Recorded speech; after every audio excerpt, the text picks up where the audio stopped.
Around the 5th century BCE, the Greek historian Herodotus recorded the existence of a formidable nomadic people that roamed the vast steppe lands stretching from the Black Sea to the fringes of Siberia. These were the Scythian horse-riding warriors who left no cities, no written records, and yet managed to cast a long shadow over the civilizations of their time. Herodotus described them as nomads of the wind, invincible on horseback, elusive to invading armies, and feared across Asia and Eastern Europe. They did not plow land or build stone temples. Instead, they moved with the seasons, following their herds and carrying their homes on carts. What fascinated Greek observers even more than Scythian mobility was their military prowess. Scythian archers could fire accurately while galloping at full speed, a revolutionary form of warfare that predated the organized cavalry of empires. The Scythians first emerged in the historical record around the 9th century BCE, originating from the Altai Mountains, where the borders of modern-day Russia, Kazakhstan, Mongolia, and China converge. From there, they began migrating westward, gradually displacing the Cimmerians and asserting control over the Pontic steppe. This vast grassland became their stronghold, and from it they launched expeditions as far south as Assyria and as far west as the Danube. Archaeological evidence unearthed in the 20th and 21st centuries confirmed much of what Herodotus wrote. Excavations at sites such as Pazyryk in Siberia and Burel in Kazakhstan revealed Kurgan Scythian burial mounds containing remarkably well-preserved mummies, sacrificed horses, and exquisitely crafted gold artifacts. These finds brought to life a culture once thought to be lost, a world where warriors were buried with their steeds, their bodies tattooed with swirling animal motifs, and their status immortalized in precious metals. Unlike sedentary civilizations that relied on agriculture and walled cities, Scythian society was built on motion and resilience. They developed complex clan structures, with a powerful warrior elite supported by herders, artisans, and spiritual leaders. Their religion blended animism with Indo-Iranian elements, revering nature, sky gods, and mythic creatures. One of the most debated aspects of Scythian culture is the role of women. Greek sources, supported by modern DNA analysis and grave findings, suggest that Scythian women often participated in warfare. Some were buried with weapons, and in warrior attire, leading scholars to link them to the legendary Amazons. Whether literal or symbolic, these accounts underscore the Scythians' non-traditional view of gender roles within a militarized nomadic society. Despite lacking a written language, the Scythians maintained extensive contact with literate civilizations. Greek traders and settlers along the Black Sea coast documented their customs, and their artistic influence is evident in both Greek and Persian artifacts. Their signature, animal style, art featuring stylized stags, griffins, and felines, became a defining aesthetic of Eurasian nomads. The Scythians flourished for centuries, adapting to the harsh environments of the steppe and navigating a balance between isolation and interaction. Their dominance would eventually wane under pressure from rival nomads, shifting political dynamics and expanding empires. But during their height, they were not just horsemen, they were a culture of mobility, memory, and power etched into earth and gold. This essay will explore the Scythians from the ground up, tracing their origins, examining their migration and expansion, uncovering their social structure, art, and rituals, and finally, understanding their decline and legacy. As history continues to unearth their stories, one truth becomes clear. The Scythians were never just shadows on the steppe. They were a force that moved with the wind and changed the world in their wake. The origins of the Scythians lie in the remote and rugged landscapes of the Eurasian steppes, particularly in the regions surrounding the Altai mountain area today shared by Russia, Mongolia, Kazakhstan, and China. Archaeological and linguistic evidence suggests that the Scythians emerged from Indo-Iranian nomadic tribes that began to develop distinct cultural patterns around the 10th and 9th centuries BCE. By the 9th century BCE, climatic shifts and pressure from neighboring tribes spurred a significant westward migration. These early Scythians, equipped with domesticated horses, iron weapons, and composite bows, moved into the Pontic-Caspian steppe, a vast corridor of grassland ideal for nomadic life. In this process, they displaced or absorbed other populations. Notably, the Cimmerians, another group of steppe nomads mentioned by Assyrian records. This migration was not a single event, but a prolonged movement that took place over generations. As they spread westward and southward, the Scythians adapted to new environments and developed regional identities. The most dominant group settled north of the Black Sea, in modern-day Ukraine and southern Russia, and would come to be the Scythians best known to Greek historians and archaeologists. Their movement coincided with the collapse of the late Bronze Age civilizations and the emergence of new regional powers. During the 7th century BCE, Scythian forces penetrated deep into the Near East, even allying with or attacking the Assyrian Empire. According to Assyrian sources, Scythian warriors served as mercenaries and conducted raids across northern Mesopotamia, leaving a strong impression on the ancient powers of the Fertile Crescent. By the early 6th century BCE, Scythians had established a powerful nomadic confederation, dominating the steppe corridor between the Danube and the Don rivers. Their society was decentralized but organized around tribal alliances led by warrior elites.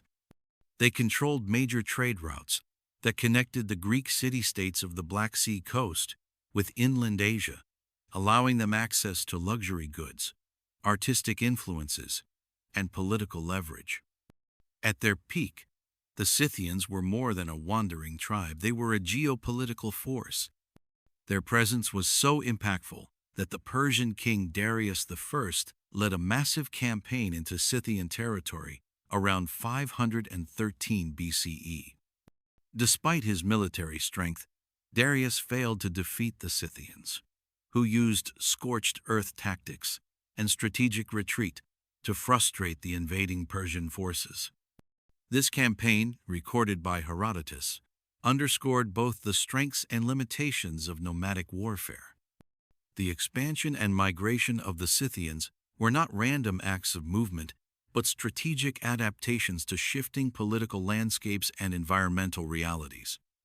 Their mobility allowed them to thrive where sedentary states faltered, and their mastery of horseback warfare transformed them into the most formidable nomads of the early Iron Age. In the next section, we will delve deeper into the golden age of Scythian dominance, their flourishing culture, their interactions with the classical world, and their transformation into legends etched in metal and myth. The Scythian civilization reached its zenith between the 7th and 4th centuries BCE, a period often regarded as their golden age. During this time, they consolidated power across the Pontic steppe, developed a sophisticated warrior nomad society, and established a dynamic cultural exchange with neighboring civilizations, particularly the Greeks. By the early 6th century BCE, the Scythians had become the dominant force north of the Black Sea. Their control spanned a vast expanse from the Danube in the west to the Don River in the east. This vast territory was not governed by a centralized authority, but rather a loose confederation of tribes led by powerful chieftains and noble families. Despite the absence of a formal state structure, the Scythians maintained order through kinship ties, ritual authority, and military supremacy. One of the most well-documented rulers of this period was King Ariapithes, who reigned during the early 5th century BCE. His interactions with Greek city-states, especially the colonies along the Black Sea coast, signified a turning point in Scythian external relations. These Greek outposts, Olbia, Chersonesus, and Panticapaeum among them, became trading partners and cultural conduits. In exchange for grain, honey, furs, and slaves, the Scythians received Greek wine, ceramics, and art, which they adopted and adapted into their own traditions. This period of exchange gave rise to a hybrid artistic style. Scythian goldwork, already intricate and symbolic, began incorporating Hellenistic motifs while retaining its distinctive animal-style design. Masterpieces such as the golden pectorals found at Tolstaya Mogila and the Soloka Kurgan reflect this synthesis: griffins, stags, eagles, and scenes of Scythian life rendered in exquisite detail and technical brilliance. Militarily, the Scythians continued to assert their power. They were feared for their swift, brutal raids and strategic use of terrain. Unlike traditional armies, Scythian forces relied on mobility and psychological warfare. Their composite bows could shoot farther, and with more force than most contemporary weapons, and their hit-and-run tactics rendered them nearly impossible to confront in open battle. The encounter with the Persian Empire under Darius I remains one of the defining episodes of Scythian military history. Around 513 BCE, Darius launched a massive expedition to subdue the Scythians. Yet the campaign ended in failure.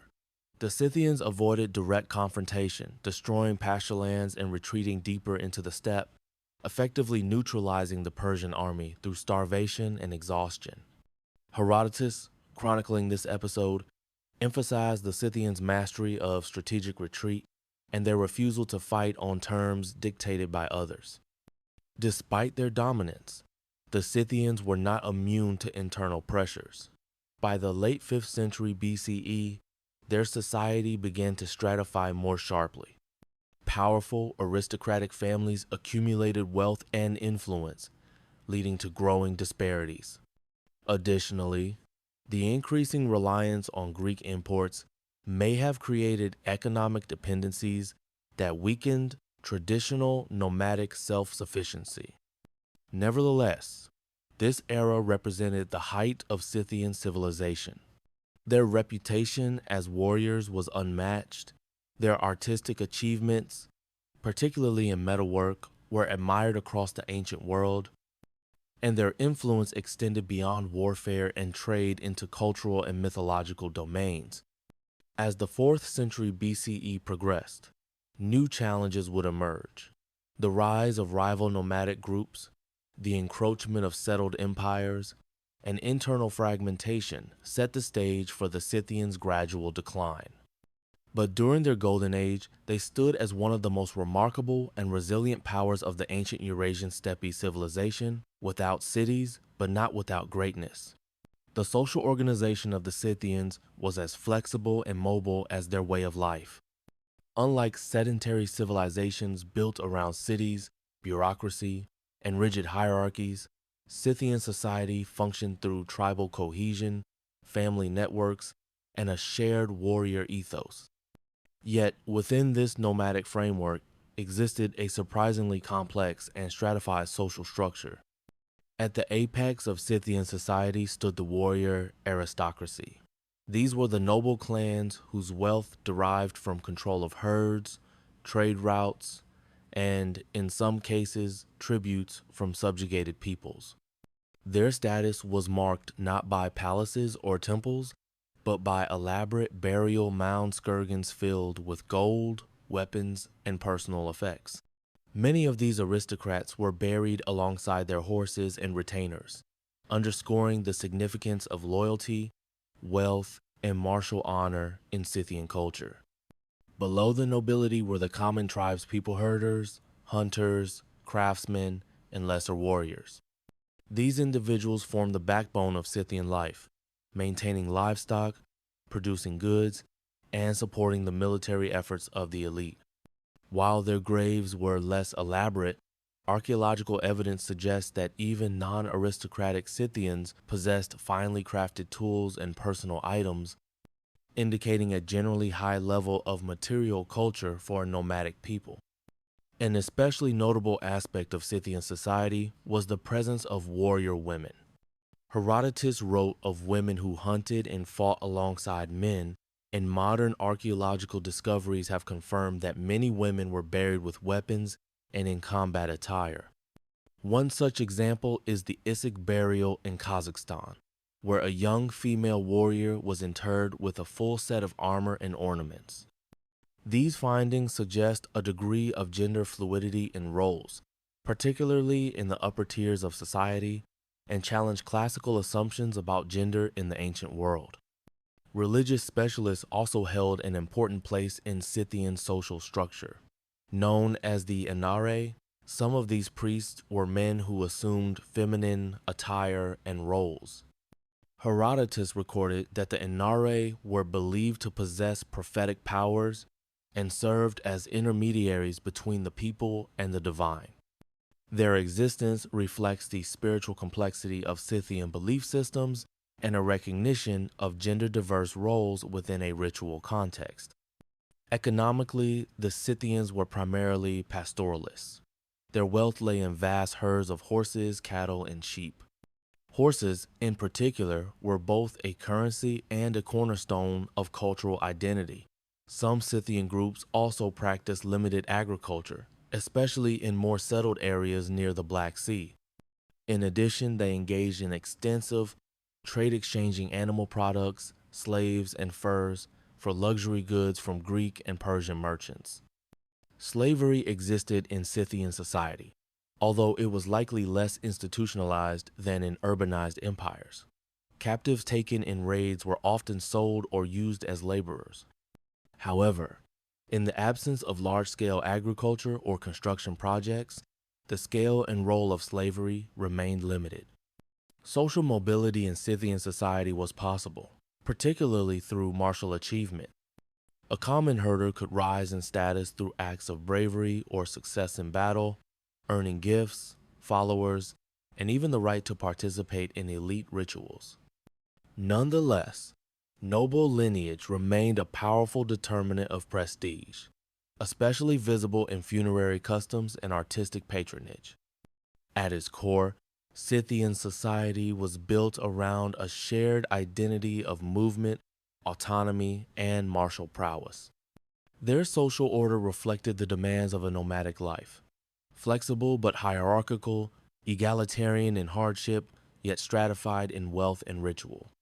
It was a system that allowed them to survive and flourish for centuries across one of the harshest landscapes on Earth. In the next section, we will explore the symbolic heart of Scythian life, their religious beliefs, artistic expressions, and the rich funerary traditions that offer our clearest window into their world. To understand the Scythians is to understand the horse not merely as an animal, but as an extension of identity, a tool of survival, and the engine of war. The Scythians were among the first in history to develop a highly mobile, horse-based military culture, and they wielded this innovation with deadly effectiveness across the Eurasian steppe. The Scythian warrior was a master of mounted archery. Their weapon of choice was the composite bow crafted from wood, horn, and sinew, which was compact enough for horseback use yet powerful enough to pierce armor. With this bow, Scythian horsemen could fire while galloping, even backwards or sideways, using stirrups and specially designed saddles to stabilize themselves mid-charge. Their tactics emphasized speed, agility, and surprise. Rather than engage in drawn-out battles, Scythians often employed feigned retreats, ambushes, and rapid raids to overwhelm their enemies. This combat style confounded even the most powerful empires. When Persian king Darius I launched his invasion into Scythian territory in 513 BCE, he found himself chasing a ghost. The Scythians avoided pitched battles, instead retreating while burning grasslands and water supplies, denying the Persian army sustenance. Herodotus recorded that Darius's campaign ended in frustration and withdrawal, a testament to the Scythians' mastery of terrain and psychological warfare. Scythian military life began early. Boys were trained from childhood to ride and shoot, and warfare was considered a rite of passage. Warriors wore scale armor made of leather or bronze plates sewn onto cloth. Helmets and shields were common among elite fighters, as were iron, swords, and daggers. Yet it was the bow that defined the Scythian style: long-range, mobile, and precise. In Scythian burials, horses were often sacrificed and buried alongside their owners, fully adorned with decorative harnesses and saddles. Some elite tombs, such as those at Pazyryk in Arjan, contained dozens of horses, each carefully arranged a display of wealth, spiritual symbolism, and social status. Recent genetic research has revealed that Scythian horses possess traits selectively bred for speed and endurance.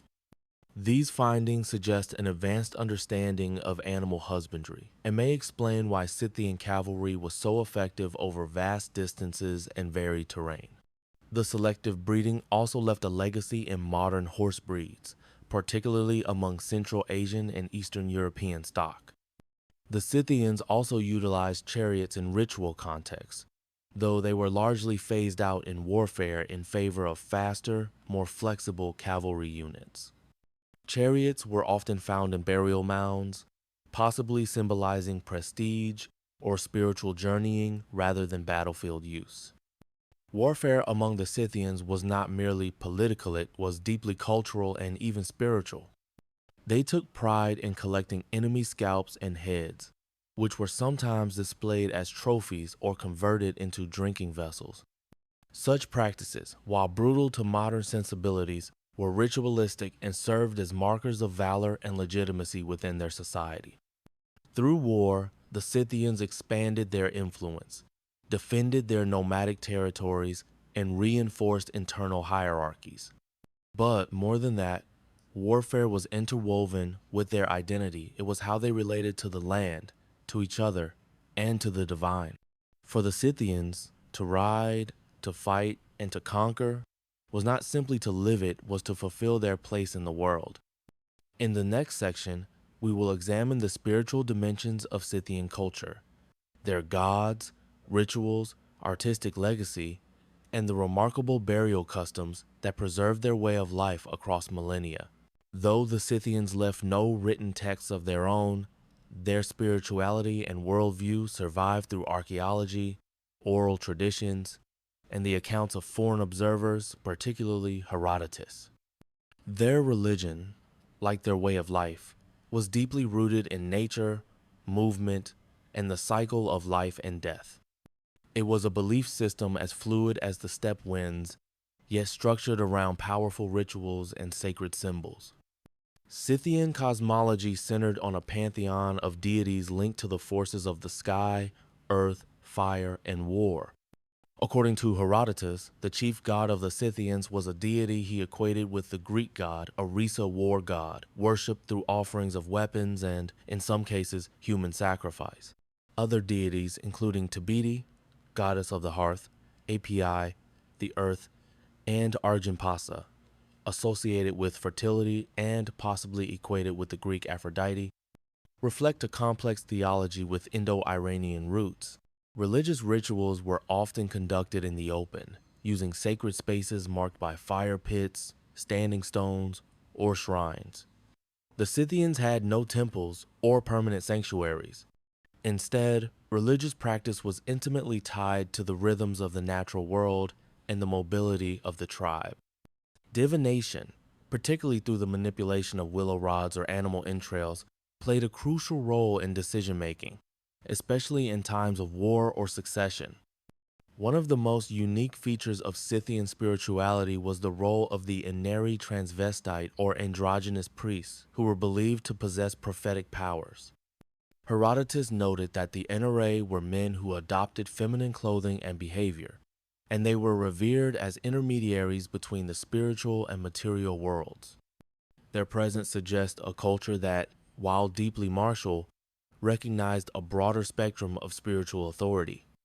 Scythian art offers a visual language that conveys both their aesthetic and symbolic worlds. The most iconic style, known as the animal style, features dynamic depictions of animals in combat or stylized poses: deer, panthers, griffins, and birds of prey. These motifs are not merely decorative. They represent strength, agility, and the mythic forces of the natural world. Gold, bronze, and wood were the primary media, and their craftsmanship reached a level of sophistication comparable to that of contemporary Mediterranean cultures. Perhaps the most profound insights into Scythian spirituality come from their burial practices.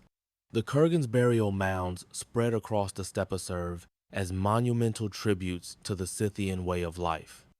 These mounds often contain not only the deceased but a trove of symbolic items, weapons, horse gear, ritual objects, and personal ornaments. In elite tombs, multiple individuals, including servants and horses, were buried alongside the central figure, suggesting beliefs in an afterlife where one's social role and possessions remained intact. The burial of horses in particular highlights their sacred status. Horses were arranged in symmetrical patterns, sometimes outfitted in ornate masks and bridles, as if prepared for a journey into the other world. Some graves even included chariots, animal sacrifices, and detailed textiles such as the remarkable felt carpets discovered in the frozen tombs of Pazyryk, preserved by permafrost for over 2 millennia. Mummification, whether intentional or a byproduct of climate and burial techniques, was another notable feature. The preservation of soft tissues, tattoos, and clothing in some Scythian remains has allowed modern researchers to reconstruct not only their appearance, but also their beliefs and health practices. The tattoo-centric animal motifs inked onto shoulders, arms, and torsasme have served protective or ritualistic functions. Together, these religious, artistic, and funerary elements reveal a civilization deeply attuned to both the material and metaphysical realms. The Scythians may have lived without cities, but they built world's cosmologies carried on horseback, etched in gold and buried beneath sacred earth. In the following section, we will explore how the Scythians lived in the minds of others, the myths they inspired, the legacies they left behind, and the echoes of their presence in cultures far beyond the steppe. The Scythians not only lived across vast tracts of land, they also lived in the imaginations of the peoples they encountered. While their material culture was grounded in the physical realities of nomadic life, their symbolic presence grew far larger, fueled by the fascination and fear they inspired among ancient writers, artists, and empires. Among the Greeks, the Scythians became figures of both admiration and anxiety. They represented the archetype of the noble barbarian, fierce, untamed, and unbound by the customs of the polis. Herodotus devoted a significant portion of his histories to describing their customs, religion, and origins. His account, while partly colored by myth and hearsay, remains the most comprehensive classical description of the Scythians. He recorded, for instance, their brutal rituals, such as the drinking of blood from the first enemy slain in battle and the fashioning of drinking cups from enemy skulls practices, likely symbolic rather than widespread but illustrative of their warrior ethos. Perhaps no myth better captures the blend of fact and fantasy than that of the Amazons. Greek stories of warrior women fierce, independent, and martial found echoes in the Scythian women who fought alongside men and were buried with weapons. Modern archaeological findings have confirmed that some of the Amazon legends were likely rooted in observations of real Scythian female warriors. Burial sites from Ukraine to Kazakhstan have revealed women interred with bows, arrows, and armor, evidence that the Scythians not only accepted women in battle, but sometimes revered them. Scythian iconography also entered Greek art. Vases and frescoes depicted Scythian archers in their distinctive pointed caps and patterned trousers. In some cases, they were portrayed as exotic allies, in others as dangerous outsiders. These depictions helped shape Western images of the nomadic other, a theme that would echo throughout later interactions between sedentary empires and steppe civilizations. Beyond Greece, the Scythians influenced and were influenced by numerous cultures. They interacted with the Persians, served as mercenaries, and may have shaped aspects of Persian military tactics. Their art and burial customs shared motifs with Siberian, Iranian, and Central Asian peoples, suggesting a vibrant interchange of ideas across vast distances. Linguistically, the Scythians spoke an Eastern Iranian language, part of the greater Indo-European family. Though the language itself has not survived in full, its legacy endures in Ossetian, spoken today in the Caucasus and considered a modern descendant of the Scytho-Sarmatian branch. The legacy of the Scythians also lives in physical DNA. Modern genetic studies have shown that Scythian remains share ancestry with various modern populations across Central Asia and Eastern Europe. Their genetic imprint, like their cultural one, spread through centuries of migration, interaction, and assimilation. As the Scythians disappeared from historical prominence, gradually absorbed by or supplanted by groups like the Sarmatians, Goths, and Hunts, their mythic identity only grew. To later historians and poets, they became emblems of freedom and ferocity. To archaeologists, they became one of the key pieces in understanding how Eurasian nomadic civilizations operated, thrived, and left enduring marks on world history. The Scythians were not the first horse warriors of the steppe, nor would they be the last. But they established a template that would be followed, adapted, and reimagined by every nomadic empire that came after, from the Sarmatians and Alans to the Huns, Turks, and Mongols. In their hybrid identity, warriors and herders, artists and raiders, myth and reality, the Scythians bridged the gap between the natural world and the cultural imagination. In the next section, we will examine the gradual decline of the Scythians, how a civilization built on speed, skill, and spirit began to fracture and fade, and what factors led to the end of their historical presence on the steppe. Despite centuries of dominance across the Eurasian steppe, the Scythians' supremacy was not everlasting. Like many nomadic powers, their decline was gradual and multifaceted, shaped by internal shifts, external pressures, and the relentless evolution of geopolitical landscapes. By the 3rd century BCE, the once feared Scythian confederation had fractured, and its cultural footprint began to fade into history. One of the earliest and most significant blows came from the east. By the 4th century BCE, the Sarmatians, a closely related but distinct nomadic group, began pushing westward into Scythian territory. These newcomers, also Iranian-speaking and horse-centric, challenged the Scythians for control over the Pontic steppe. Over time, the Sarmatians displaced or assimilated many Scythian groups, occupying their lands and absorbing aspects of their culture. Meanwhile, Greek and Macedonian expansion reshaped the southern borderlands. The rise of Hellenistic powers, particularly in the Black Sea region, brought increasing pressure to Scythian societies.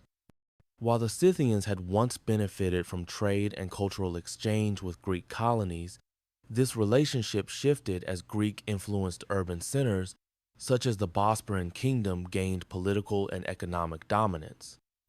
In the late 4th and early 3rd centuries BCE, a remnant of the Scythian people established a more sedentary polity in Crimea.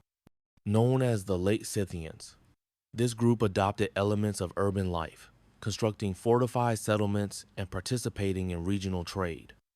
However, they no longer represented the expansive, mobile warrior culture of earlier generations. Their kingdom endured for several centuries, but gradually declined under pressure from invading Goths in the 3rd century CE and later from the Huns and other steppe tribes. Another key factor in the Scythians' disappearance was the very nature of nomadic life. Their mobility, while a strength in war, also meant that they left few permanent structures or records. As political entities dissolved and tribal identities shifted, the Scythians were absorbed into larger migratory waves that swept across the steppe. What remained of their identity became diluted or rebranded under new ethnic and political banners. Yet the Scythians did not vanish entirely. Elements of their culture lived on in successor peoples. The Sarmatians, Alans, and later groups such as the Ossetians carried forward linguistic, artistic, and martial traditions. Some scholars argue that the Scythians were never fully conquered, but rather transformed, merging with and influencing those who followed. Genetic studies have further supported this narrative of assimilation rather than extinction. Ancient DNA from Scythian remains shows continuity with both earlier and later steppe populations, indicating a cultural evolution rather than a demographic collapse. This aligns with archaeological findings that show hybrid burial practices, mixed artistic styles, and gradual transitions rather than abrupt ends. By the late Roman era, the name Scythian had become more symbolic than ethnic. Roman and Byzantine writers occasionally used the term to refer broadly to northern barbarians, even as the original Scythian identity had long been absorbed into the swirling tides of steppe migrations. In the end, the decline of the Scythians was not marked by a decisive battle or dramatic collapse, but by a quiet dispersal. Their legacy, however, remained etched in the gold of burial mounds, the accounts of ancient historians, and the enduring spirit of the steppes they once called home. In the final section, we will reflect on the significance of the Scythians, what their civilization teaches us about power, identity, and the ways nomadic cultures shaped the course of human history. The Scythians were not the first horse warriors of the steppe, nor would they be the last. But they established a template that would be followed, adapted, and reimagined by every nomadic empire that came after, from the Sarmatians and Alans to the Huns, Turks, and Mongols. In their hybrid identity, warriors and herders, artists and raiders, myth and reality, the Scythians bridged the gap between the natural world and the cultural imagination. In the next section, we will examine the gradual decline of the Scythians, how a civilization built on speed, skill, and spirit began to fracture and fade, and what factors led to the end of their historical presence on the steppe. Despite centuries of dominance across the Eurasian steppe, the Scythians' supremacy was not everlasting. Like many nomadic powers, their decline was gradual and multifaceted, shaped by internal shifts, external pressures, and the relentless evolution of geopolitical landscapes.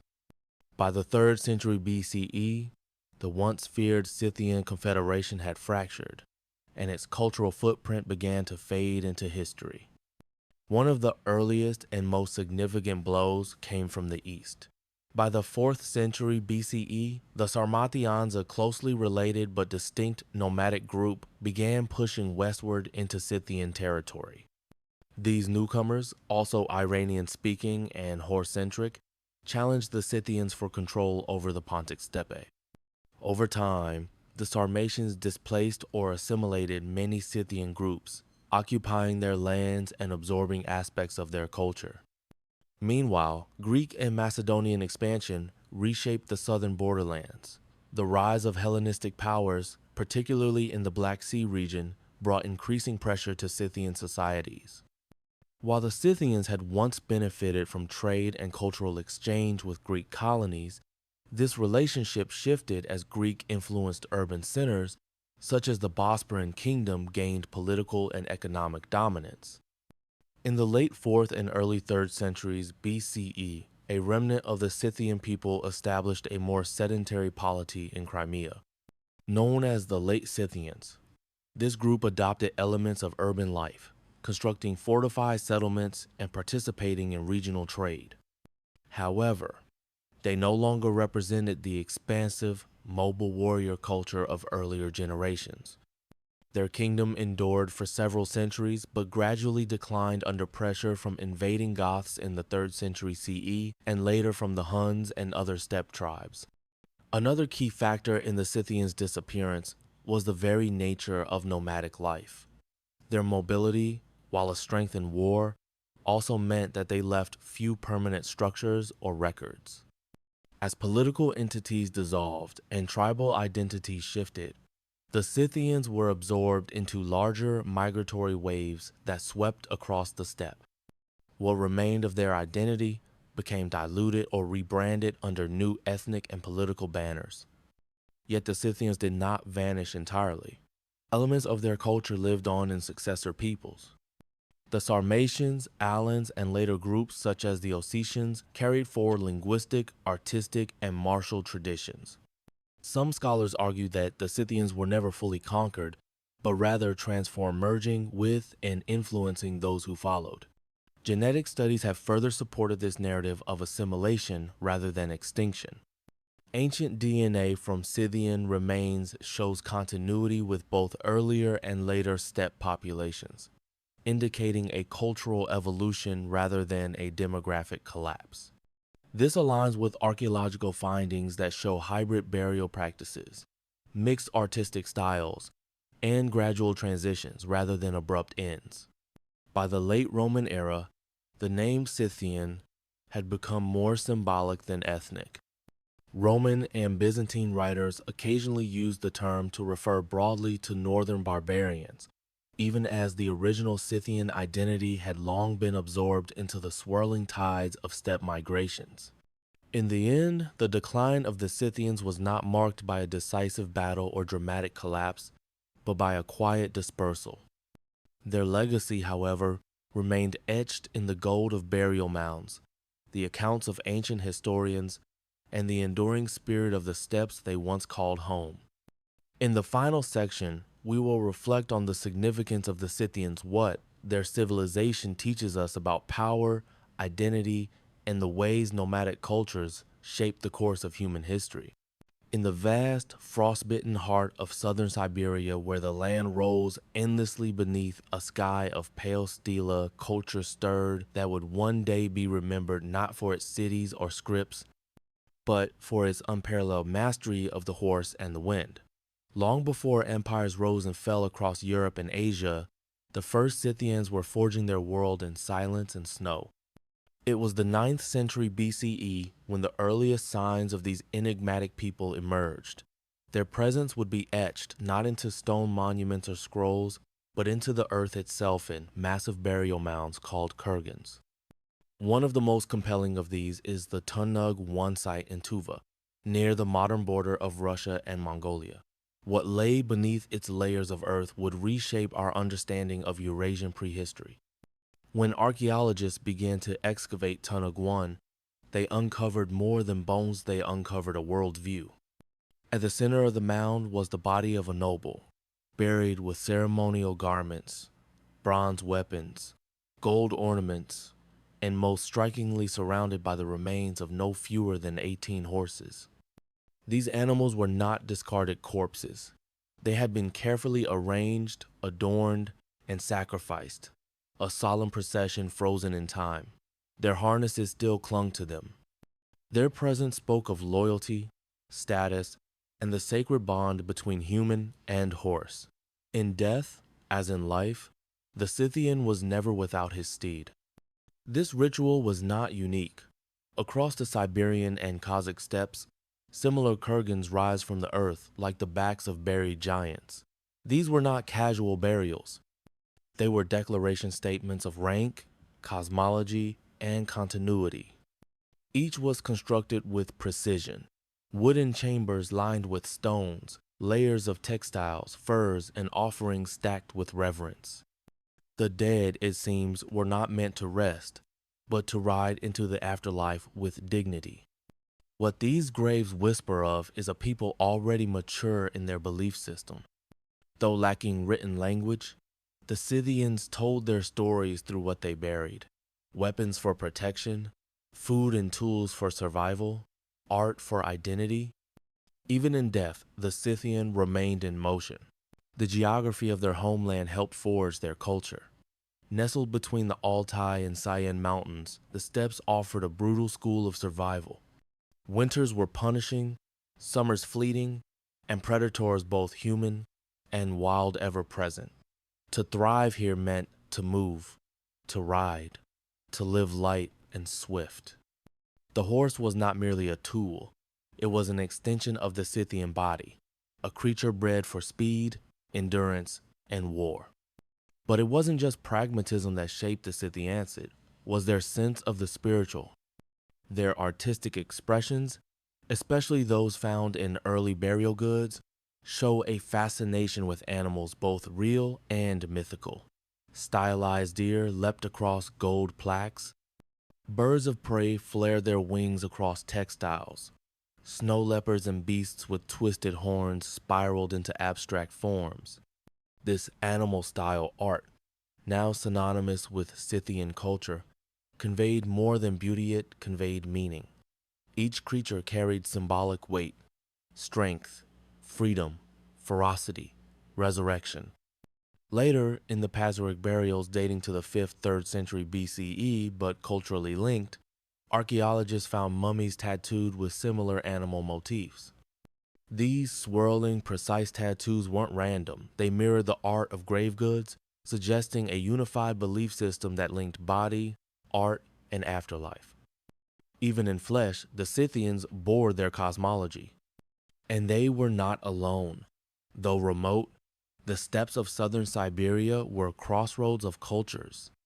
Artifacts found in Scythian kurgans include objects influenced by Chinese metallurgy, Iranian burial customs, and even Mesopotamian trade. These early Scythians were not a cultural backwater. They were participants in a wide, vibrant exchange stretching thousands of miles. Their openness to foreign styles while maintaining their own identity would become a hallmark of Scythian resilience. Their language, though unrecorded, is believed to have been an early branch of the Eastern Iranian family. The modern Ossetian language, still spoken in the Caucasus, is considered a descendant. But even if their voices are lost, their actions speak loudly through time.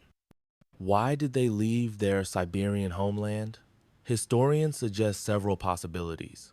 Climate change may have reduced the availability of good pasture, pushing tribes westward. Pressure from neighboring groups, perhaps other Iranian nomads or the emerging Chinese states, could have played a role. Or perhaps it was simply their nature, restless, exploratory, unbound.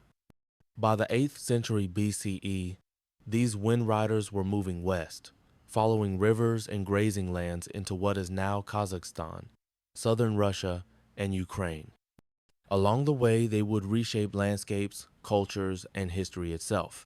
But their essence, the code of the horse, the reverence for the dead, the language of gold and beast remained. Tanug 1, then, is more than a tune. It is a beginning. It is the breath of a people about to thunder across the world, not with legions or empires, but with herds and arrows. Their cities would be the stars, their roads, the wind, their stories to rediscover. By the time the Scythians emerged onto the Pontic-Caspian steppe in the 8th century BCE, they were no longer merely nomads wandering from pasture to pasture. They had become a formidable force, organized, armed, and guided by a social order rooted in both reverence and ruthlessness. The vast grasslands of modern-day Ukraine and southern Russia became the stage for their rise to power, where they carved a presence so indelible that even the Greeks and Persians, civilizations built on cities and states, were forced to reckon with them. The first signs of Scythian dominance appeared in the form of monumental burial mounds, some rising over 15 meters high, scattered across the steppes. One of the earliest and most influential among them is the Melganov Kurgan, located near the Dnieper River. Discovered in the 18th century and long considered a cornerstone of Scythian archaeology, this mound unveiled a cache of gold ornaments, bronze weapons, and elaborate horse gear, each item not only functional but a symbol of power. The man buried there, likely a noble chieftain or king, was surrounded by horses and sacrificial victims, signifying that death, in Scythian belief, demanded both grandeur and continuity. These were no longer isolated clans living at the edge of survival. They were aristocratic societies, ruled by warrior elites whose authority came not only from their skill in battle, but also their ability to display and control wealth. Gold was no longer just adornment, it was a language. And the Scythians became fluent in it. As their presence solidified in Eastern Europe, Scythian society grew increasingly stratified.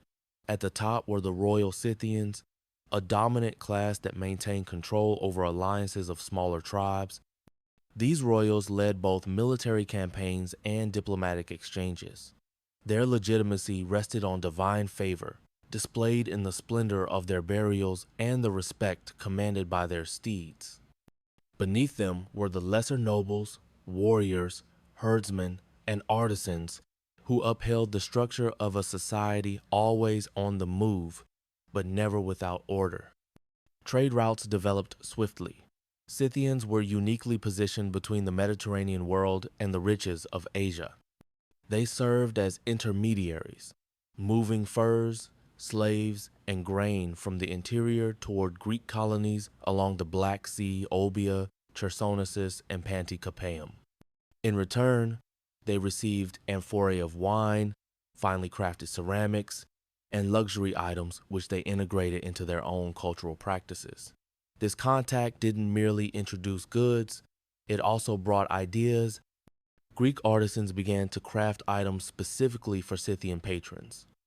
Some amphorae discovered in Scythian graves bore images tailored to their cosmologies of mounted archers and animals in combat, reflecting the same dynamic motifs found in Scythian goldwork.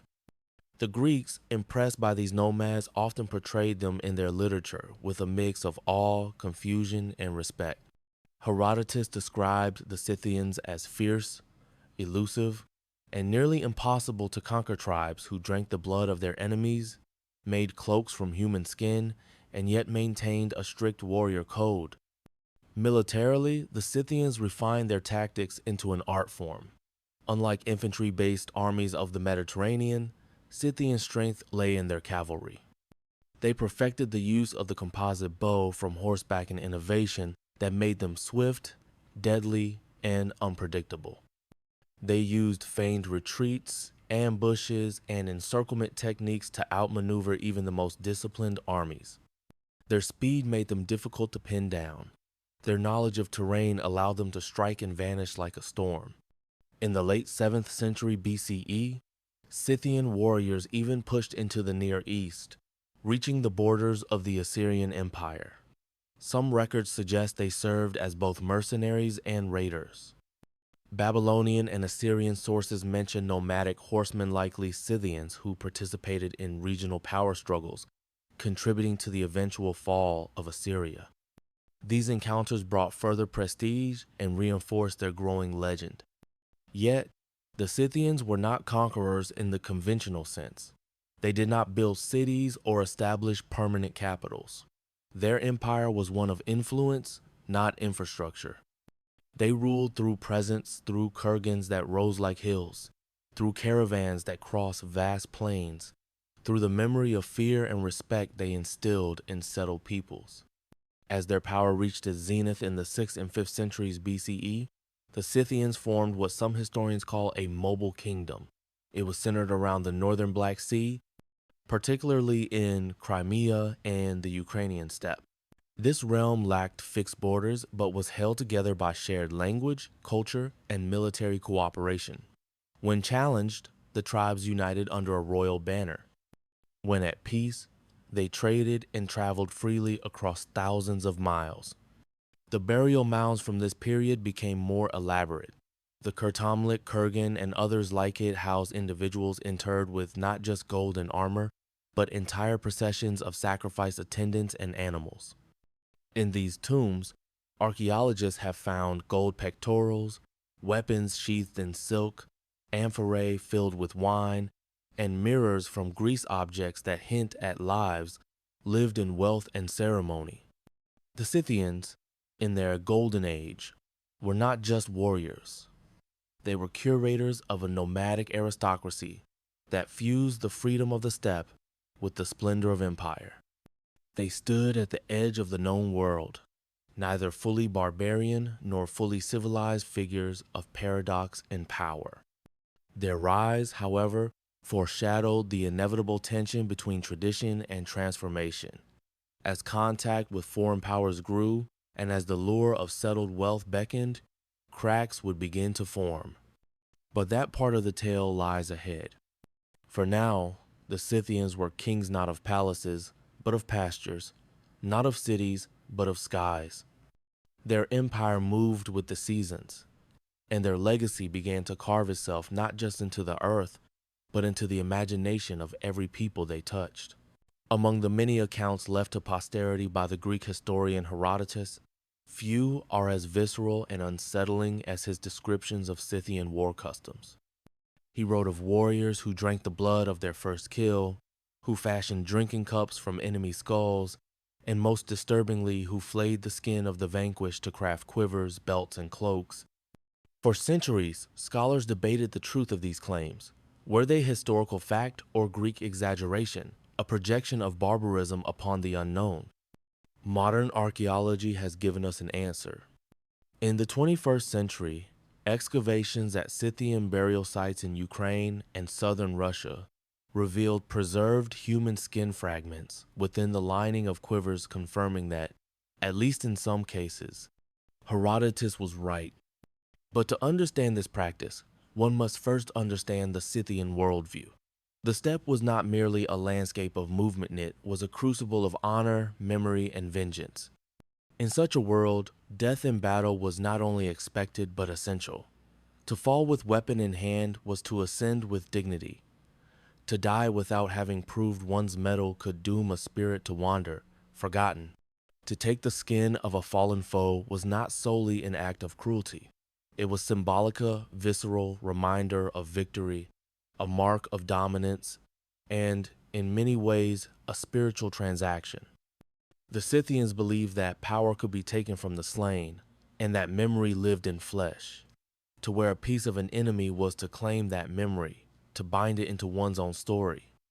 These quivers, often lined with human skin, were not crude but carefully constructed. They were functional objects, yes, but also richly decorated with gold, fur, and embroidered motifs. The use of enemy skin was not hidden. It was worn publicly, an unspoken proclamation of valor and vengeance. The Scythians also practiced a form of headhunting. After a battle, warriors would collect the heads of their slain enemies and bring them back as trophies. The most prestigious heads were turned into drinking vessels. The skull was cleaned, gilded, and rimmed with gold, then used in feasts or ceremonies. This, again, was not mindless savagery. It was ritual. Drinking from the skull of a foe was both a triumph and a remembrance. It honored the cycle of battle and death. To the Greeks and Persians, these customs were terrifying, grotesque, but to the Scythians, they were sacred. They represented a code older than writing, forged in blood and bone. A Scythian warrior's honor could be seen not only in his victories, but in the objects he carried, the adornments on his horse, and the scars on his skin. Interestingly, even in their brutality, there was restraint. Not all enemies were flayed. Only those who had posed a real threat, foes of equal or greater strength, were deemed worthy of such treatment. To claim the skin or skull of a lesser warrior would bring no glory. It was not slaughter, but a grim form of respect. These customs extended to funeral rites as well. When a Scythian king died, it was said that his closest companions were ritually sacrificed and buried with him: warriors, servants, horses, and often concubines. The entire cortege would be preserved in a kurgan, creating a silent retinue for the journey into the afterlife. The practice was so well established that some kurgans contained dozens of bodies, arranged with deliberate care and artistry. Animal motifs also played a powerful symbolic role in Scythian material culture. The famous animal style art seen in everything from gold plaques to dagger hilts depicted fierce creatures in combat or flight. Deer, eagles, panthers, and mythical beasts swirled across the surfaces of ornaments, weapons, and garments. These creatures represented the qualities the Scythians revered: speed, aggression, vigilance, and grace. To an outsider, the Scythian combination of art and violence might seem contradictory. How could a people so refined in craftsmanship be so brutal in war? But for the Scythians, these were not opposing values.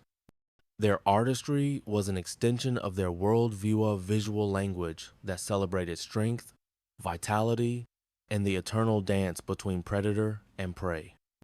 It is no surprise then that even their burial goods told stories of conflict and conquest. In one richly furnished grave, a golden comb was discovered, intricately designed with a miniature scene of three warriors in combat, their muscles taut, their faces expressive. This was not just decoration, it was a narrative, a frozen moment in the life of the steppe. The use of skin, the display of skulls, the sacrificial rites all served to bind the Scythian warrior to his community, his ancestors, and his gods.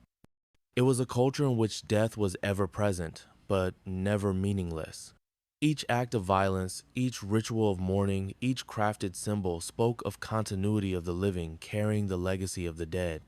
In this way, the Scythians crafted a society where brutality was not chaos but order, not madness but meaning. Their savagery was ceremonial, their art inseparable from their war, and through it all they remained riders on the wind, their quivers slung across their backs, their bows ready, their stories written not in ink, but in scars, symbols, and skin. Amidst the skeletal remains unearthed from a Scythian kurgan near the Don River in southwestern Russia, archaeologists discovered something that, at first glance, seemed routine. A warrior lay to rest with her weapons. There were iron arrowheads, a quiver, and two spears positioned beside the bones. But when the team conducted DNA analysis, the results stunned the scientific community. The warrior, buried with the full honor and equipment of a male fighter, was a girl no older than 13. This burial, uncovered at the Devitsa V Kurgan site, wasn't unique in its structure. It was one of many that held Scythian warriors laid to rest with horses and weapons. What made it exceptional was the age and gender of the interred. It challenged long-held assumptions about gender roles in ancient warfare and added powerful new evidence to a growing body of research. Scythian women fought and fought fiercely. For centuries, stories had circulated tales of fierce, independent warrior women who rode horses, wielded bows, and governed their own societies. To the Greeks, they were the Amazons, a mythic race of female fighters said to inhabit lands far beyond the reach of civilization. Herodotus, ever curious and often credulous, linked these tales directly to the Scythians. He recorded stories of Amazonian women fighting alongside men, intermarrying with Scythian tribes, and founding new lineages in the borderlands between myth and reality. For a long time, these accounts were dismissed as fantasy. Modern archaeologists, however, have unearthed hundreds of Scythian graves containing female skeletons buried with weapon swords, axes, bows, and quivers. In many cases, their wounds told the same story their grave goods did. They had fought, they had died in combat, and they had been honored like any warrior. The girl from Devitsa is only one piece of a much larger puzzle. At the Pokrovka site along the Ural River, more than 30% of the female graves examined were found to contain weapons. In some, women were buried with the same kinds of armor and equestrian gear as their male counterparts. Some had their legs bowed from a lifetime on horseback, just like Scythian men. Others bore healed fractures from battle wounds. These women weren't merely buried with weapons, they knew how to use them. In the Pazyryk burials of the Altai region, tattooed women preserved by the permafrost reveal a different dimension of female power. One such body, known as the Siberian Ice Maiden, was buried with intricate clothing, rich ornaments, and symbolic tattoos of mythical animals. Though not obviously a warrior, her grave goods suggest she held high status, perhaps a priestess, a queen, or both. In Scythian society, it seems, power wasn't restricted by gender. Women could rule, ride, and kill, and when they died, they were honored not as wives or daughters, but as individuals of stature. What kind of society allows girls to become warriors? The answer lies in the demands of the steppe. Scythian life was brutally pragmatic. Their world was one of constant motion, ceaseless conflict, and unforgiving terrain. Children learned to ride horses as soon as they could walk. By adolescence, they were expected to hunt, defend, and, if necessary, fight. In such a society, strength was not a luxury, it was a necessity. Gender mattered less than skill. If a girl could draw a bow and hit a target at full gallop, she was a warrior. Moreover, the Scythian belief system placed great weight on personal valor and ancestral honor. A lineage was only as respected as the deeds of those who upheld it. A woman who fought for her tribe, defended her kin, or died in battle added luster to her family name. Her body, when buried with her weapons, became a testament not only to her life, but to the society that raised her. The image of the Amazon independent, fierce, untamed has often been warped through centuries of storytelling. But the Scythians show us that such women weren't myth. They were real.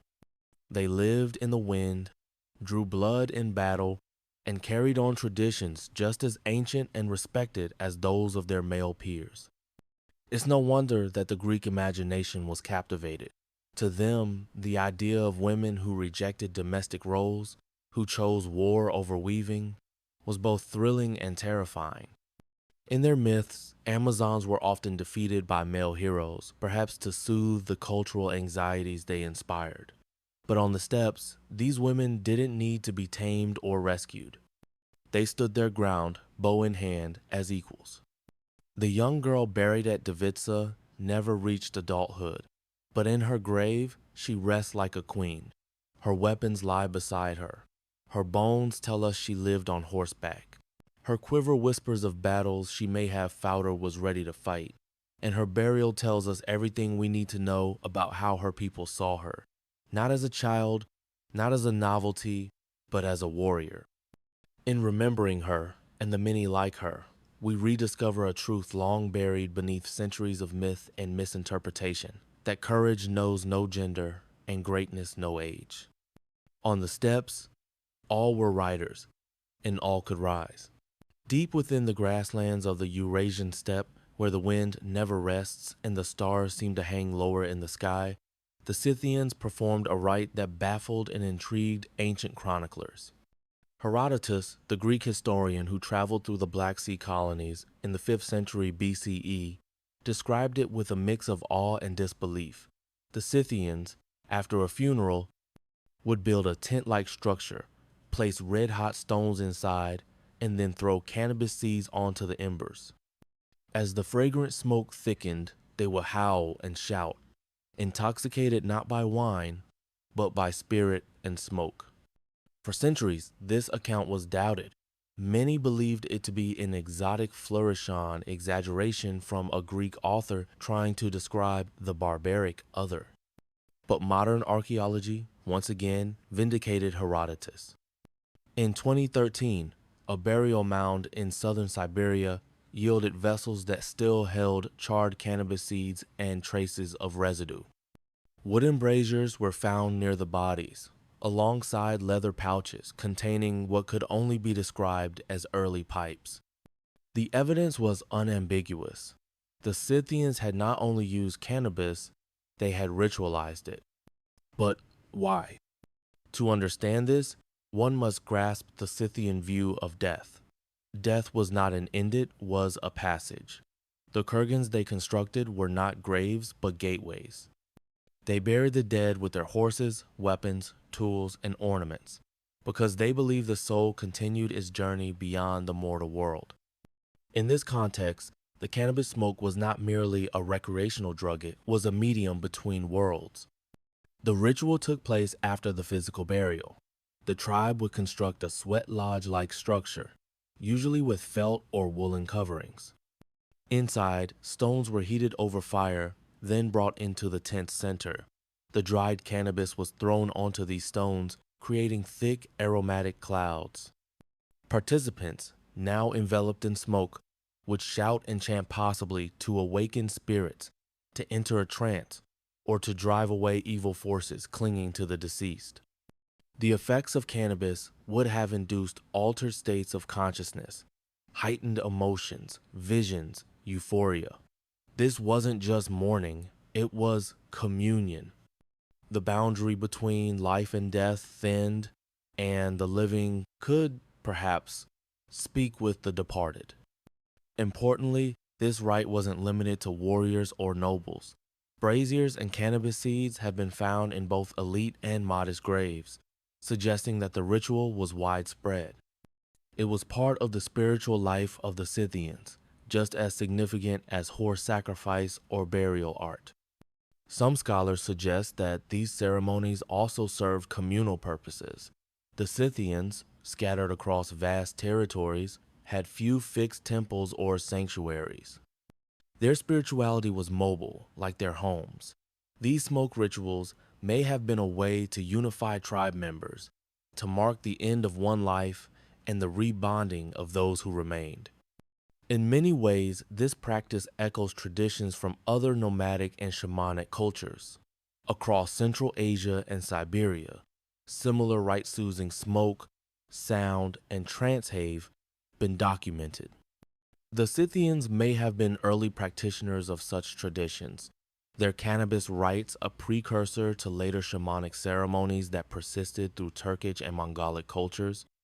This connection between psychoactive plants and spiritual vision is far from unique in world history, but the Scythians remain one of the earliest known cultures to leave both written and archaeological records of their use. And their method-controlled, structured, purposeful reveals that they were not drugged barbarians, but spiritual pragmatists. They harnessed nature not to escape, but to see more clearly. The image Herodotus gives us is striking. Warriors who, after battle and loss, do not merely mourn but sing, wail, and swirl in clouds of sweet, pungent smoke, reaching out to the dead with arms and voices raised. The tent becomes a vessel, the smoke a bridge. The tribe, in their ritual, becomes something more than a sum of bodies. They become a chorus of ancestors, past and present, mingled in haze and memory. To modern readers, this may seem mystical or strange, but for the Scythians, it was truth. Their world was not divided neatly into sacred and profane, body and soul, life and death. Everything was connected through the sky, through the earth, through the gallop of a horse, and the curl of smoke from a fire. The sacred cannabis rite of the Scythians reminds us that theirs was not just a culture of conquest or survival, it was a culture of spirit, of symbolism, of seeking. In the silence of the steppe, they listened to voices beyond the veil, and in the thickening smoke of their tents, they answered back. In the cold embrace of the Siberian highlands, beneath layers of ice and earth, lay a royal couple entombed together in death as they once lived in life adorned in gold, clothed in sacred animals, and wrapped in silence. The site was Arjan II, a burial mound in Tuva dating back to the 7th century BCE, and what lay within would astonish the world of archaeology and redefine the visual legacy of the Scythians. Over 9,300 gold ornaments were discovered inside the kurgan. Yet it wasn't the sheer volume of gold that captivated Scholarcit, was the artistry, the symbolism, and the story each piece told. Among the treasures were intricate figurines of snow leopards, stags, eagles, and mythical creatures with twisting bodies and exaggerated features. These were not idle decorations. They were the language of beasts. This visual grammar, now recognized as Scythian animal style, is one of the most distinctive and enduring elements of their culture. Each creature, real or imagined, was chosen deliberately. The snow leopard, for instance, a predator both feared and revered in the mountains, symbolized stealth and lethal grace. Deer, often depicted mid-leap with swirling antlers, represented agility and rebirth. The eagle was a celestial hunter, and the griffin a hybrid of lion and bird-embodied strength in both air and earth. These motifs were often shown in combat, predator biting prey, creatures grappling in symmetrical poses. This wasn't random violence. It was cosmic tension, the eternal cycle of life and death. These figures appeared on nearly everything: the elite touch belt buckles, dagger hilts, horse harnesses, mirrorbacks, and even ceremonial clothing. In Arzon II, the woman's garment alone contained over 2,500 gold plaques sewn into the fabric, creating a gleaming tapestry of animal spirits. She was, quite literally, clothed in power. Her death ensemble, possibly a queen's, was not just luxurious, it was spiritual armor. But these designs weren't limited to personal adornment.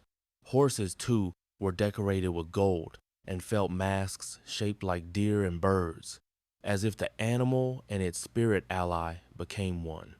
Horses in Scythian culture were not just transport, they were extensions of the self, guides to the afterlife, and companions in both battle and burial. The craftsmanship of these gold pieces reveals a level of sophistication that belied the Scythians' nomadic lifestyle. Using repoussé, hammered relief, and granulation-fused tiny gold spheres, their artisans achieved delicate textures and expressive forms. Despite living in tents and traveling across vast, often hostile terrain, Scythian goldsmiths rivaled the finest workshops of Greece and Persia. Their forges, often mobile and hidden within tents, produced art that would endure millennia. There's more than aesthetics at work here. The Scythians didn't just wear animals, they believed in them. Their religion's Hamanic, animistic, deeply attuned to nature, understood the world as a place of constant transformation. Humans, animals, and spirits moved between realms. To adorn oneself in gold shaped like a beast was to draw its essence into one's being. The more powerful the animal, the stronger the wearer became. This belief is echoed in the tattoos discovered on Scythian mummies at Pazyryk. One preserved body bore detailed images of panthers, rams, and elk winding along arms and torso, permanent signs of protection and identity. Gold and ink, skin and metal, all bound by the same symbolism. Even in death, the language of beasts remained potent. The Arzon II royal pair were buried not only with gold, but also with chariots, sacrificed horses, and attendants.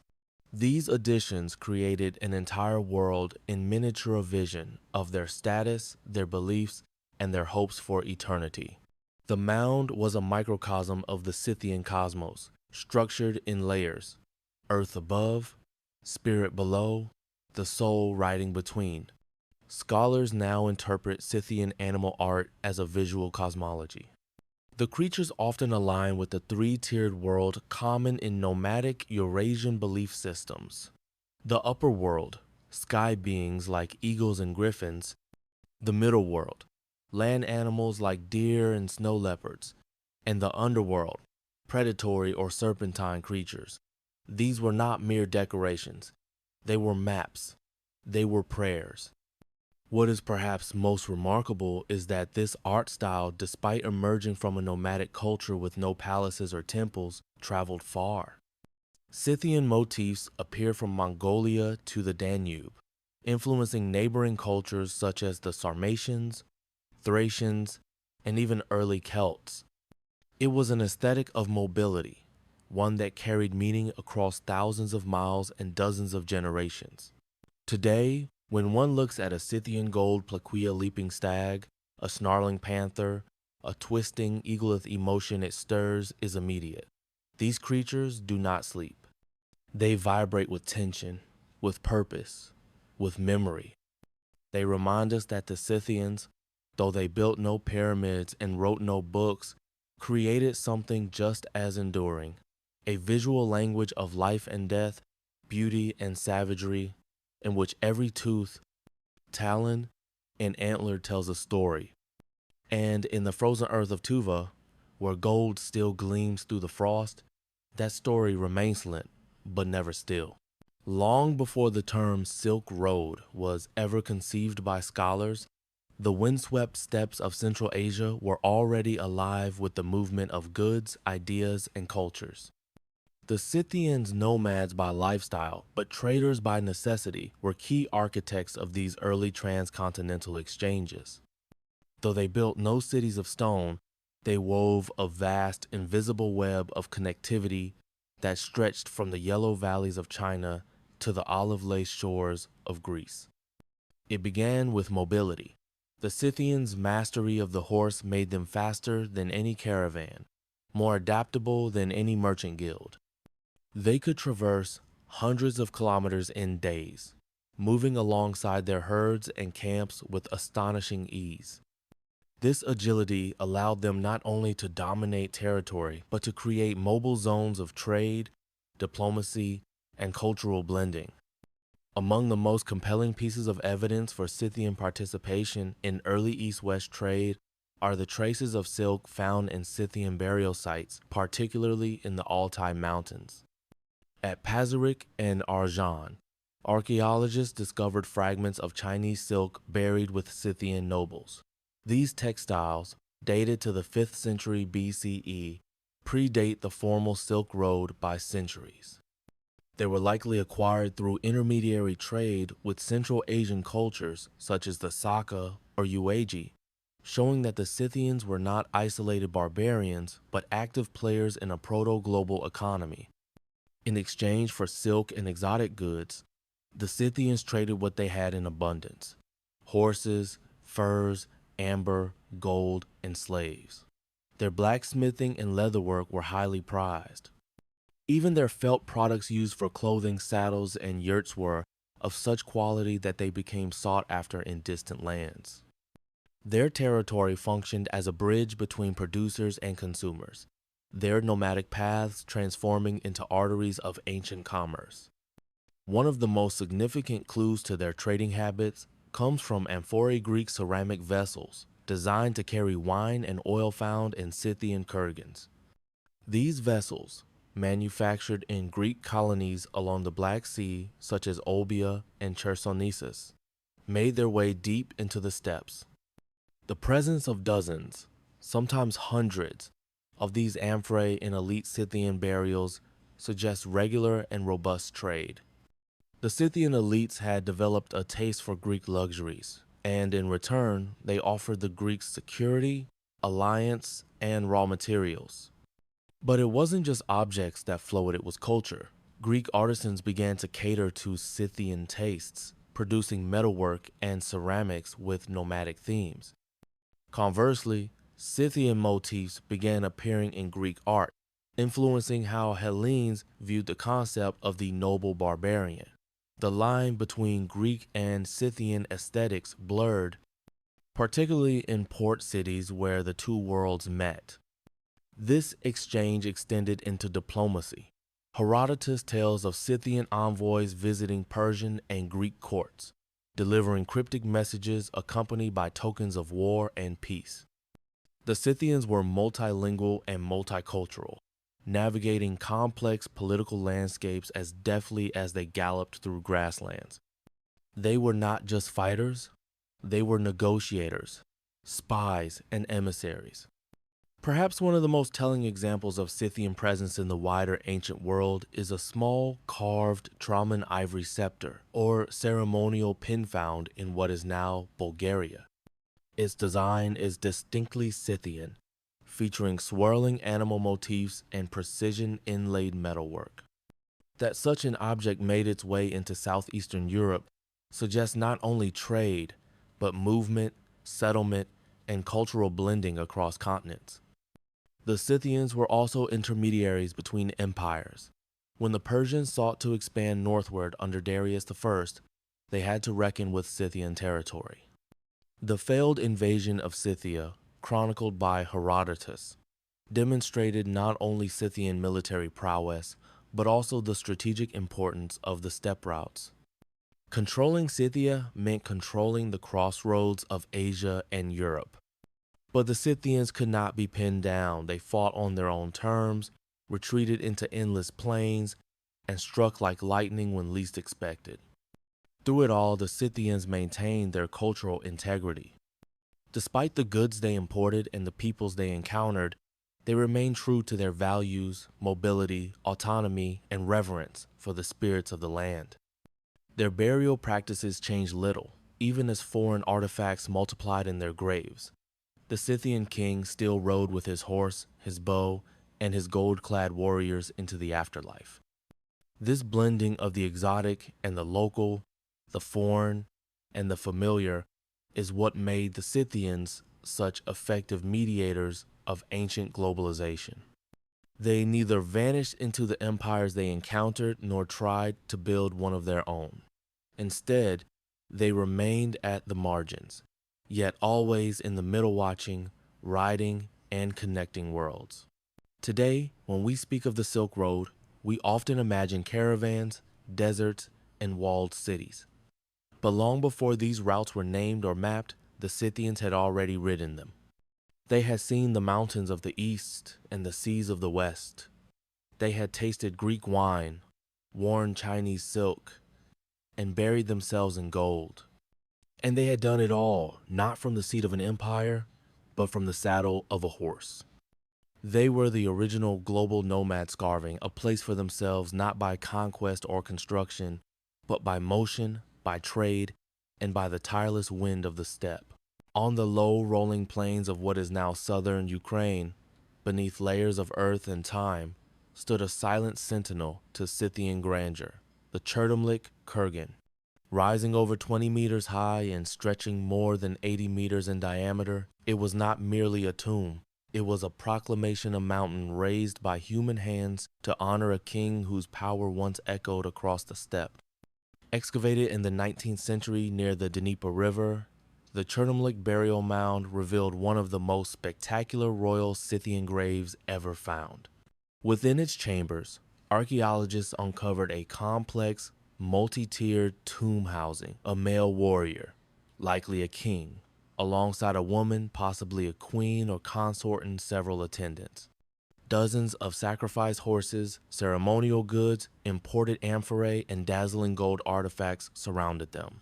This was not death, this was theater, ritual, memory, and power all in one. At the heart of the burial lay the king, adorned with gold jewelry, bronze weapons, and an ornate dagger encrusted with gemstones.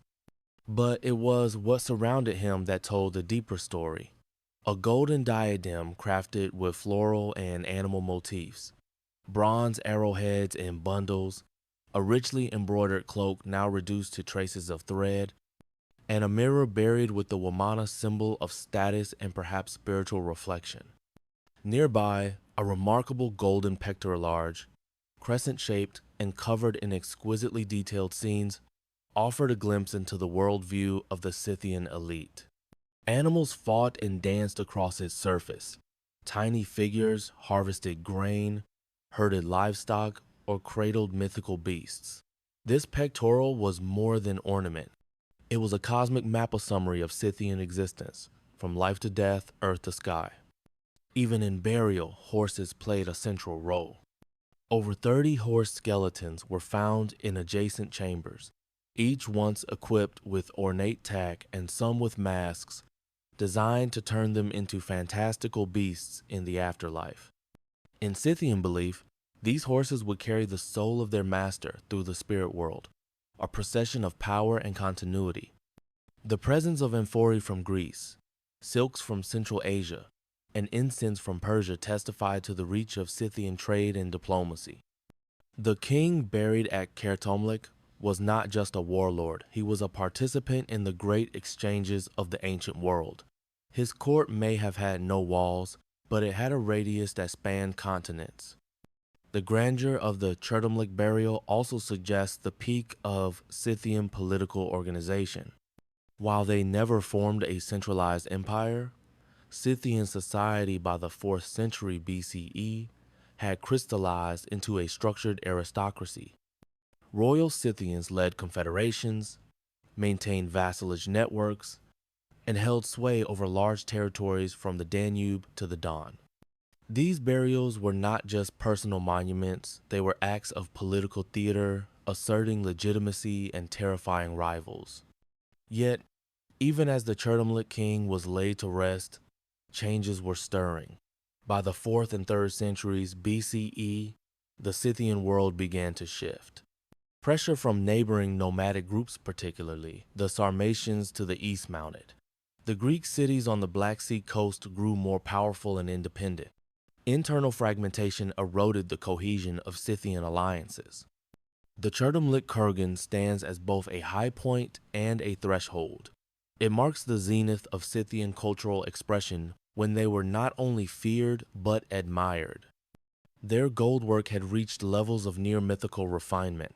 Their traditions had been solidified in kurgans that could rival pyramids in size and symbolism. Their presence was undeniable, but the mound also whispers of a closing chapter. The lavish funeral rites, the extravagance, the ritual perfection, these were signs of a culture defending its identity in a changing world. Like many great traditions, the Scythians responded to uncertainty with art, with memory, with monumental expression. And so, in the heart of the steppe, a king sleeps his bones cradled in gold, his horses long turned to dust, his story stitched into the fabric of the earth. He did not rule from a palace, but his tomb was a kingdom. His subjects may have vanished into history, but their whispers still drift in the wind that rolls over the Ukrainian plains. In the silence of Cherdomlik, you do not hear decay. You hear legacy. You hear the echo of hoofbeats. You hear the breath of a culture that chose to ride rather than to settle, to remember rather than to forget. And for a moment, as the sun catches the curve of the mound, just so you can almost see the banners flying again, by the dawn of the 3rd century BCE, the winds of the steppe had begun to shift. The Scythians, once dominant across the Pontic-Caspian plains, began to fade like the echo of galloping hooves over distant hills. Their decline was not sudden, it was a slow unraveling, marked by shifting alliances, new enemies, and the inexorable tide of change that reshapes all empires, even those built on mobility. The rise of the Sarmatiansa, kindred yet rival nomadic group from the east, marked the beginning of the end. Unlike the Scythians, who relied heavily on mounted archery, the Sarmatians increasingly employed heavily armored cavalry, early forms of cataphracts. Their tactics and weapons evolved to counter the strengths of their predecessors. Slowly, inexorably, the Sarmatians began to push westward, taking over pasture lands, trade routes, and influence once held by the Scythians. At the same time, pressure from the settled civilizations to the south and west mounted. Greek colonies along the Black Sea, once eager trade partners, became increasingly independent and sometimes hostile. The balance of power had shifted. The Scythians, who had once terrified the great empires of Persia and played equal in diplomacy, were now hemmed in, fragmented, and politically diminished. Still, they did not disappear overnight. Instead, they adapted. Some retreated deeper into the Crimean Peninsula, where they established fortified hilltop settlements and gradually adopted a more sedentary way of life.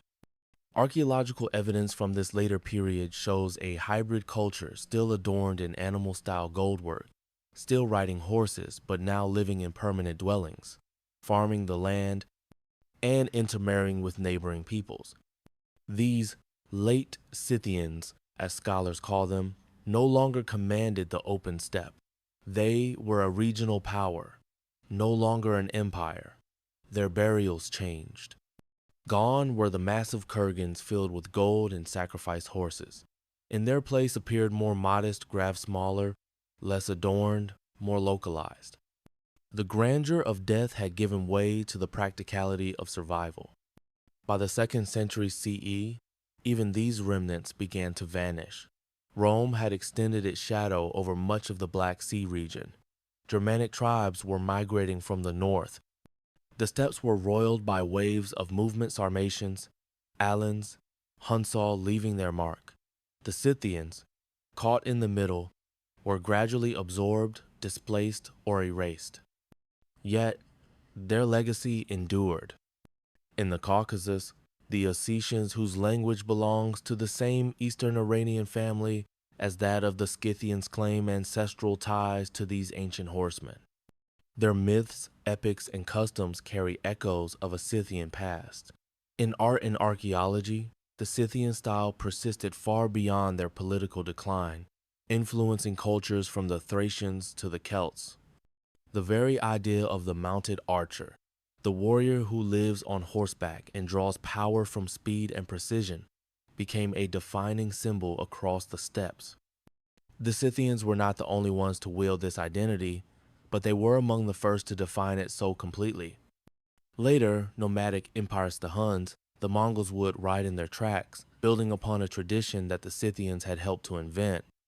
Today, their story lingers in the gold they left behind, in the silent mounds that dot the Eurasian landscape, and in the chronicles of those who both feared and admired them. Herodotus preserved their name. Archaeology confirmed their reality, and history, though it may have buried them beneath centuries of dust, could not forget them. The Scythians were never meant to last in the way cities do. They left no marble ruins, no columns, no temples. Their empire was one of air and hoofbeats, of movement and memory. Their art remains vibrant, their graves sacred, their legacy enduring. They were riders in the wind, warriors of the horizon, and though their bones lie still beneath the grass, their spirit rides ongos, galloping eternally across the steppe, between time and legend. The Scythians are long gone. Their last fortresses have crumbled, their horses have turned to dust. Their language, once shouted across the plains, is now silent. And yet, thousands of years after the last Scythian warrior laid down his bow, their shadow still lingers in museums, in folklore, in the very myths that shaped the Western imagination. The first echoes can be found in art. The gold treasures of the Scythians, unearthed from kurgans in Ukraine, Russia, and Kazakhstan, now sit behind glass in world museums in St. Petersburg, Kiev, Berlin, and New York. Their elegance still stuns modern eyes. Animal-style plaques, weapon fittings, ceremonial pectorals, each one glows with a mix of wildness and sophistication. They are at once brutal and delicate, fierce and spiritual, just like the people who made them. In these artifacts, contemporary designers and artists find inspiration. The Scythian motif sleeping deer, twisting felines, and griffins in Kombatov reappeared in everything from haute couture fashion to tattoo art. In Ukraine and Kazakhstan, where the memory of steppe culture runs deep, Scythian symbols have become cultural emblems appearing on coins, national artwork, and heritage branding. But beyond aesthetics, the Scythians shaped narratives. Their presence in Greek historiography gave rise to the myth of the Amazon warrior. Herodotus wrote of Scythian women who rode and fought like men, inspiring generations of stories about fearless women warriors. Today's pop culture comic books, fantasy novels, action film shows with the legacy of these tales. Wonder Woman's Themyscira, its roots lie in the horse-riding women of the steppe. In academic circles, the Scythians have become a case study in the power and complexity of nomadic societies. They shattered the long-held assumption that civilization must be anchored in cities. With no permanent settlements, they created art rivaling that of Egypt. With no writing system of their own, they shaped international trade. With no empire in the Roman sense, they ruled through mobility and fear. They have become a lesson in resilience, in how to thrive in motion. Their story has also become a point of pride and identity revival in post-Soviet nations. In Kazakhstan, the Golden Man, a reconstructed figure based on a richly adorned Scythian warrior burial, has become a national icon, symbolizing a powerful, independent past. In Ukraine, Scythian heritage is cited in cultural and historical narratives that emphasize ancient sovereignty and resilience against empires.